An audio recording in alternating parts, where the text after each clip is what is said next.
అలాగే ముఖ్యంగా ఎన్డీఏ ప్రభుత్వం వాళ్ళకి నా కృతజ్ఞతలు తెలియజేసుకుంటాను, అభినందనలు తెలియజేసుకుంటాను. ముఖ్యంగా 12,000 కోట్ల రూపాయలు ఏదైతే స్టీల్ ప్లాంట్కి ప్యాకేజ్ అనౌన్స్ చేశారో, అలాగే రాజధాని అభివృద్ధి కోసం, అలాగే ఈ యొక్క రైల్వే జోన్ విషయంలో అయితేనేమి, అలాగే ఇక పోలవరం విషయంలో అయితేనేమి వాళ్ళు అందిస్తున్న సహాయ సహకారాలకి నా కృతజ్ఞతలు. అభివృద్ధి బాగా భౌగోళికంగా చూస్తే హిందూపురానికి మంచి భవిష్యత్తు. సో ఇప్పుడు మొన్న మా ఫైల్స్ కూడా నేను మూవ్ అవుతున్నాయి.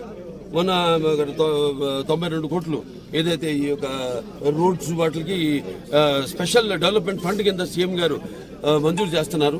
అలాగే ఈ 120 కోట్లు ఏదైతే హెచ్ఎన్ఎస్ఎస్కి మరమ్మతులు పైప్ లైన్ అయితేనేమి మార్చాల్సిన అవసరం ఉంది.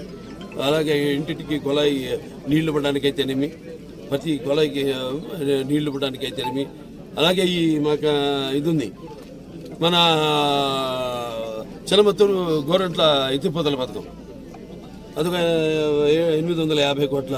అంటే అప్పటికిప్పటికి ఎస్కలేషన్ ధరలు పెరిగినాయి. అప్పుడేమో ఇప్పుడు 550, ఇప్పుడు ఇవాళ 850 అయింది. అంటే పోయిన ప్రభుత్వం దాన్ని పట్టించుకోలేదు. ఇక ముందు దాన్ని బాగా అభివృద్ధి చేస్తామని వాళ్ళకి గిట్టుబాటు ధరలు రైతులకు వచ్చేలా. ఎందుకంటే ఈ మధ్య చూస్తే కొంచెం పంట మీద ఎక్కువ శ్రద్ధ కనబరచట్లేదు రైతులు కూడా. అంటే వాళ్ళకి ఉన్నాయి ఇబ్బందులు ఉన్నాయి. ఆ ఇబ్బందులు ఏంటంటే ఇంతకుముందు వాళ్ళకి ఉన్న బకాయిలు అయితేనేమి, ఇన్సెంటివ్స్ అవన్నీ కూడా మా చర్చించడం జరిగింది ముఖ్యమంత్రి గారితో.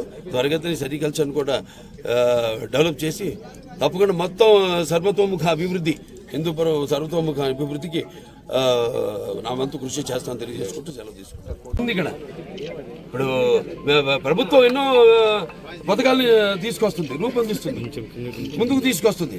కానీ దాన్ని ప్రజల్లోకి తీసుకెళ్లేది, ఇంప్లిమెంట్ చేసేది అధికారులు, బ్యూరోక్రాట్స్.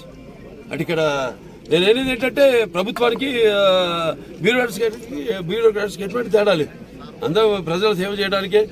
ఆనాడు ఆయన అన్నట్టు రామారావు సమాజమే దేవాలయం, అందులో ప్రజల దేవుళ్ళు, నేను అందులో ఒక అర్చకునిలాగా మేమంతా ఈ సమాజానికి పనిచేయడానికి అర్చుకున్నాం. సో నేను అప్పుడు అధికారంలో ఉన్నప్పుడు, ఫస్ట్ విభజన అయినప్పుడు రాష్ట్రం, తర్వాత అధికారం లేనప్పుడు కూడా వారెంతో సహకారాలు అందించారు నాకు. అలాగే ముఖ్యంగా ఎన్డీఏ ప్రభుత్వం వాళ్ళకి నా కృతజ్ఞతలు తెలియజేసుకుంటాను, అభినందనలు తెలియజేసుకుంటాను. ముఖ్యంగా 12,000 కోట్ల రూపాయలు ఏదైతే స్టీల్ ప్లాంట్కి ప్యాకేజ్ అనౌన్స్ చేశారో, అలాగే రాజధాని అభివృద్ధి కోసం, అలాగే ఈ యొక్క రైల్వే జోన్ విషయంలో అయితేనేమి, అలాగే ఇక పోలవరం విషయంలో అయితేనేమి వాళ్ళు అందిస్తున్న సహాయ సహకారాలకి నా కృతజ్ఞతలు. ఇలా అభివృద్ధి బాగా భౌగోళికంగా చూస్తే హిందూపురానికి మంచి భవిష్యత్తు. సో ఇప్పుడు మొన్న మా ఫైల్స్ కూడా నేను మూవ్ అవుతున్నాయి. మొన్న 92 కోట్లు ఏదైతే ఈ యొక్క రోడ్స్ వాటికి స్పెషల్ డెవలప్మెంట్ ఫండ్ కింద సీఎం గారు మంజూరు చేస్తున్నారు. అలాగే ఈ 120 కోట్లు ఏదైతే హెచ్ఎన్ఎస్ఎస్కి మరమ్మతులు పైప్ లైన్ అయితేనేమి మార్చాల్సిన అవసరం ఉంది.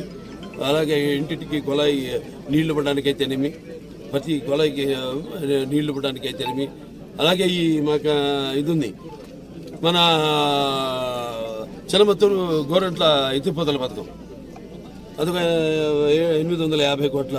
అంటే అప్పటికిప్పటికి ఎస్కలేషన్ ధరలు పెరిగినాయి. అప్పుడేమో ఇప్పుడు 550, ఇప్పుడు ఇవాళ 850 అయింది. అంటే పోయిన ప్రభుత్వం దాన్ని పట్టించుకోలేదు.